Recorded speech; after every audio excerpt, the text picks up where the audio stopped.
When the home crowd becomes a headline, you know the problem is deeper than the scoreboard. The Ryder Cup is at its conclusion, and the U.S. team finds itself in deep trouble, trailing the Europeans by a staggering margin. But for many onlookers, the bigger issue isn't the score. It's the behavior of the home fans at Bethpage Black course in Long Island. Across the crowds this Saturday, what should have been a display of American fortitude turned into scenes of chaos, embarrassment, and distraction. Moments of unsavory behavior triggered police involvement, notably during the match of Shane Lowry and Rory McIlroy versus Justin Thomas and Cameron Young. Fans were ejected for misconduct, yet the greater impact may lie in the optics and the effect on the teams. The European team appeared buoyed by the atmosphere they were creating. The Americans seemed frustrated, even at their own supporters. Thomas publicly called on his fans to tighten up and show respect. Social media channels lit up with criticism. Even the U.S. fans turned on their own crowd, posting clips of poor cheers, shameful chanting, and chaotic scenes in the grandstand. A notable post from the Barstool Big Cat account called out a scene so early in the day, not even 7 a.m., and so poorly led that it epitomized what many believe is the heart of the problem. This is why we're losing. In one glaring example, the first tee stand became a symbol of the entire meltdown. Rowdy, disorganized, embarrassingly loud but in the wrong way. The astute crowd might have been intended to fuel the home team. Instead, they became a source of distraction and, ultimately, inspiration for the opposition. For U.S. golf fans accustomed to dominance and home field energy, this arbitrary collapse of support is deeply uncomfortable. The European side didn't just outplay them, they outcrowded them, turning what should be a sea of red, white, and blue into a fortress of organized, strategic noise. Meanwhile, scenes of uncoordinated chanting and unsavory conduct by the home crowd undermined the environment and highlighted a cultural problem within the event setting. What should have been an electric atmosphere lifted by American pride instead became an indictment of a fan base that is being blamed for contributing to its own team's downfall. Golf may be played one shot at a time, but this week it was lost one crowd mistake at a time. Fallout and reflection when passion turns poisonous. As the dust settled on Saturday's chaotic scenes at Bethpage Black, the mood across American golf turned from frustration to introspection. Even former U.S. captains and PGA pros voiced concern that the Ryder Cup spirit, built on respect and rivalry, was being warped by excess noise and misplaced pride. Videos circulated online showing European players escorted by security between holes, booed and heckled by fans who had lost sight of the event's sporting essence. What was once good-natured banter had descended into something darker, an us versus them environment that even Team USA players admitted was uncomfortable. "We need to be better," one anonymous U.S. caddy told reporters. "This isn't football. Golf's supposed to be about focus and respect, and we've lost that here." European Union Europe's composure, America's chaos. The contrast could not have been sharper. While Rory McIlroy, Shane Lowry, and their teammates thrived amid the hostility, using each taunt as motivation, the Americans grew visibly agitated.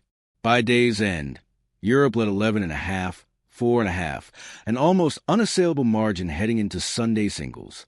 Pundits suggested the European unity stood in stark contrast to an American side distracted by external noise, literally and metaphorically. The Europeans fed off the energy, one BBC commentator observed. They were together, even when the crowd wasn't. Studio microphone fan backlash online. On social media, U.S. fans turned on their own, calling behavior at Bethpage embarrassing, classless, and the reason we can't win at home. Clips of chaotic first tee chanting, led awkwardly by an overenthusiastic announcer before sunrise, went viral for all the wrong reasons. The once iconic Ryder Cup atmosphere had crossed into parody.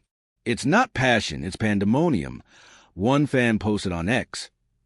You can't expect focus from players when your own crowd is acting like a circus. Person golfing, a lesson for American golf. The PGA of America and event organizers now face difficult questions. How do you harness passion without losing decorum? How do you protect the Ryder Cup's intensity without sacrificing its identity? If there's one takeaway from Bethpage Black, it's that home advantage can backfire when the crowd forgets the difference between competition and chaos. For all their patriotism, many fans may have handed Europe its easiest victory in decades. Not because the Americans played poorly, but because the noise drowned out their focus. As Sunday looms, the U.S. team's deficit isn't just on the scoreboard, it's in spirit. The Europeans came to play golf. The Americans came to manage their own crowd. Sunday redemption or collapse. The emotional toll. Sunday's singles at Ryder Cup proved a battlefield not only in scoring, but in mindsets. As the European side maintained control, the U.S. team entered the final day with faces that betrayed fatigue, frustration, and for some, heartbreak. Disappointed-faced players feeling the pressure. Justin Thomas looked rattled when speaking after his match. He admitted the crowd noise was unfair and said his own supporters weren't helping. Xander Schauffele admitted later in the locker room that he just couldn't hear his caddy on the 18th, when a right foot wavering led to a missed four-footer for birdie. Tony Finau fought through tears post-round, saying he just wanted to win from many here, but the atmosphere felt wrong. United States-U.S. hopes crumble, Europe holds firm. Europe's players, including Rory, McIlroy, and Shane Lowry, embraced the spectacle. McIlroy said, "We feed off it. They try to intimidate. We turn it into motivation." Meanwhile, the U.S. dug in, but the deficit proved too large. Europe held firm. The Americans faltered. For many U.S. players, the crowd had shifted from home field advantage to adversary. Direct hit what it all means. The home fan behavior left more than noise in the air. It left doubt in the mind. The inability of U.S. players to maintain focus under pressure served as a stark reminder. In the Ryder Cup, unity and composure matter as much as talent. Europe's control of the clubhouse echoed its controlled course. They played the game and the environment, while America struggled with the latter, compassed the road ahead. For the U.S., the rebuilding begins now, not just in technique or strategy, but in culture. The PGA of America must ask, how do we reignite patriotic energy without losing discipline? For the players who left the course with tears in their eyes, Sunday wasn't just a loss. It was a lesson in the unforgiving nature of team sport at this level.